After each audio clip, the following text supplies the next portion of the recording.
Le Petit Prince. Le Petit Prince.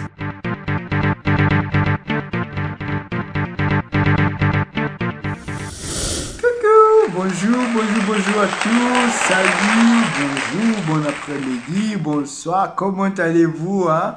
Moi, je vais bien. C'est moi, Christophe Zacarias, ou simplesmente Cristóvão Zacarias. E estou mais uma vez convosco para aprendermos la langue française. Sem sair de casa, voilà. Para você que já acompanha o canal há muito tempo, acho que está a ver algo diferente daqui. Voilà, hoje sim, nós estou com aquele chapéu, d'accord, de docteur, d'accord, de doutor, d'accord? Mas voilà, estamos mais uma vez juntos para aprendermos francês sem sair de casa. Meu nome é Cristóvão Zacarias, eu Christophe Zacarias, para quem não conhece. E hoje vamos ver o segundo capítulo do livro ou novela Le Petit Prince de Saint-Exupéry, d'accord? Se você ainda não viu o primeiro capítulo e a descrição da história de Le Petit Prince, eu vou deixar na descrição o link dos vídeos que você, depois deste vídeo, com certeza irá assistir, né? Mas antes de começarmos a leitura do Le Petit Prince, chapitre 2, s'il te plaît, deixa um like, subscreve o canal e ative o sininho de notificações, d'accord? Vous êtes prêts?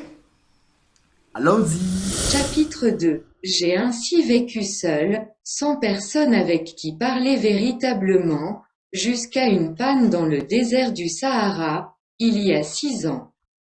Quelque chose s'était cassé dans mon moteur. Et comme je n'avais avec moi ni mécanicien, ni passager, je me préparais à essayer de réussir, tout seul, une réparation difficile. C'était pour moi une question de vie ou de mort. J'avais à peine de l'eau à boire pour 8 jours. Le premier soir je me suis donc endormi sur le sable à 1000 milles de toute terre habitée. J'étais bien plus isolé qu'un naufragé sur un radeau au milieu de l'océan.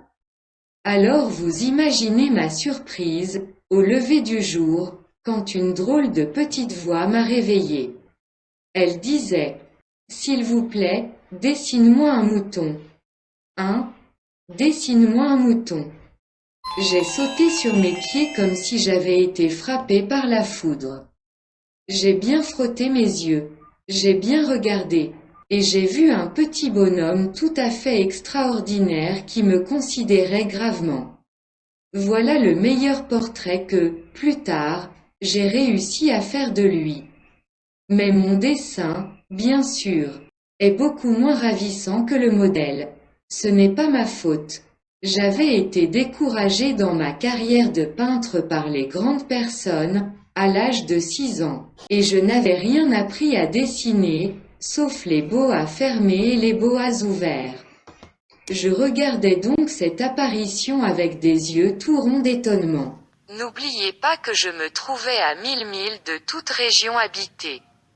Or mon petit bonhomme ne me semblait ni égaré, ni mort de fatigue, ni mort de faim, ni mort de soif, ni mort de peur. Il n'avait en rien l'apparence d'un enfant perdu au milieu du désert, à 1000 milles de toute région habitée. Quand je réussis enfin à parler, je lui dis « Mais qu'est-ce que tu fais là ?»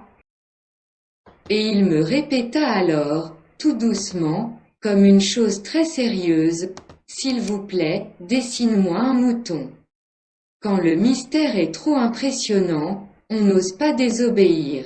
Aussi absurde que cela me sembla à 1000 milles de tous les endroits habités et en danger de mort, je sortis de ma poche une feuille de papier et un stylographe. Mais je me rappelais alors que j'avais surtout étudié la géographie, l'histoire, le calcul et la grammaire et je dis au petit bonhomme, avec un peu de mauvaise humeur, que je ne savais pas dessiner. Il me répondit, « Ça ne fait rien. Dessine-moi un mouton. » Comme je n'avais jamais dessiné un mouton je refis, pour lui, l'un des 2 seuls dessins dont j'étais capable. Celui du boa fermé.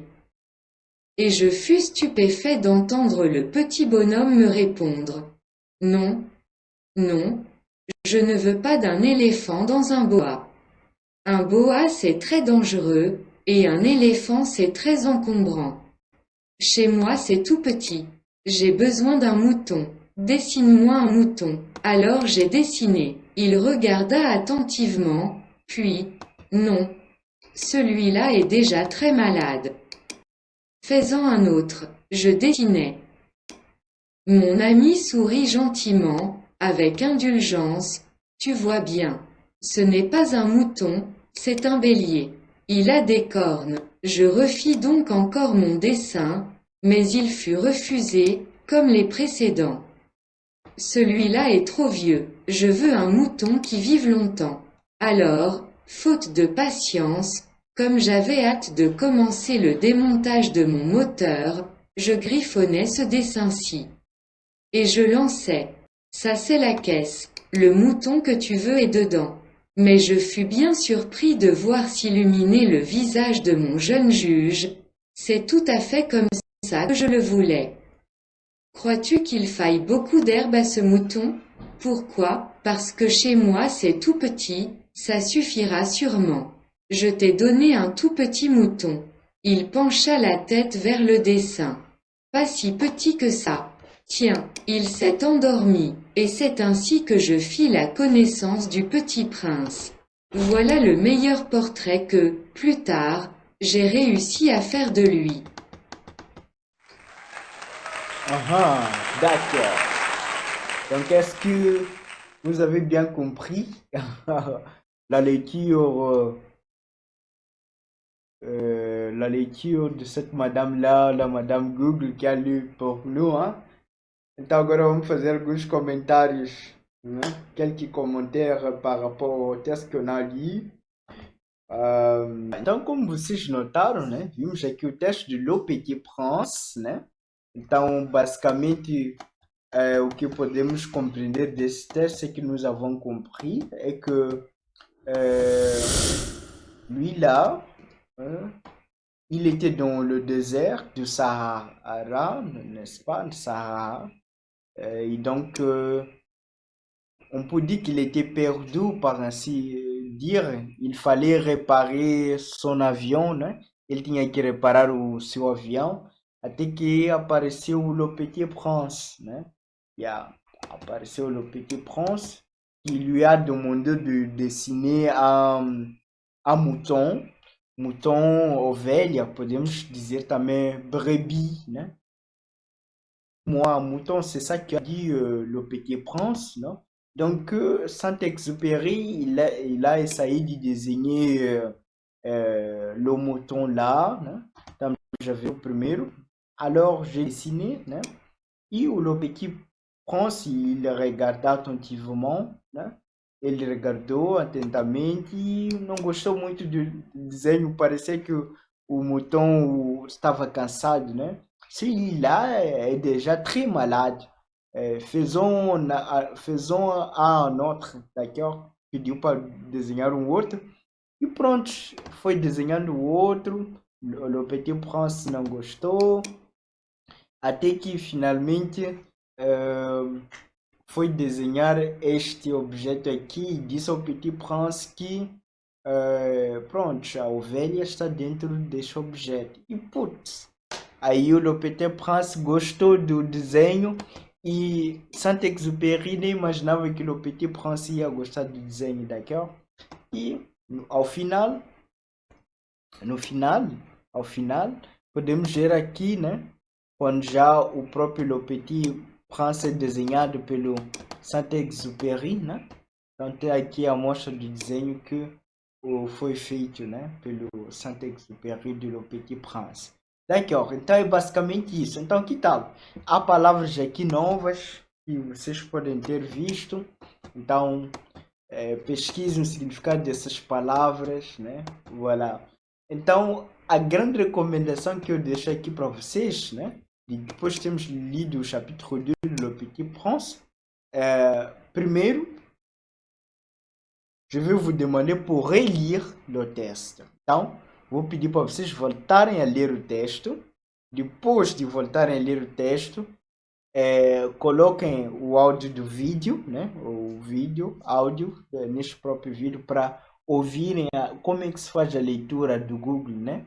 Como é que a Madame Google a fait la lecture.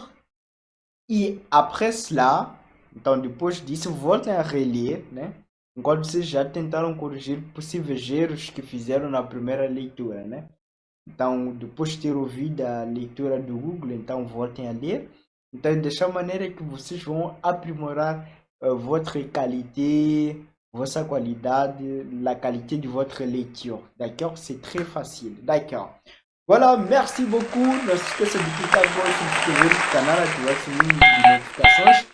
Merci, on est ensemble. À la prochaine fois. Atenção, se você ainda não baixou o e-book Aprender Francês desde Zero, você está cometendo um grande erro. Baixe esse e-book que contém 14 lições que vão lhe ajudar a falar fluentemente la langue française, d'accord?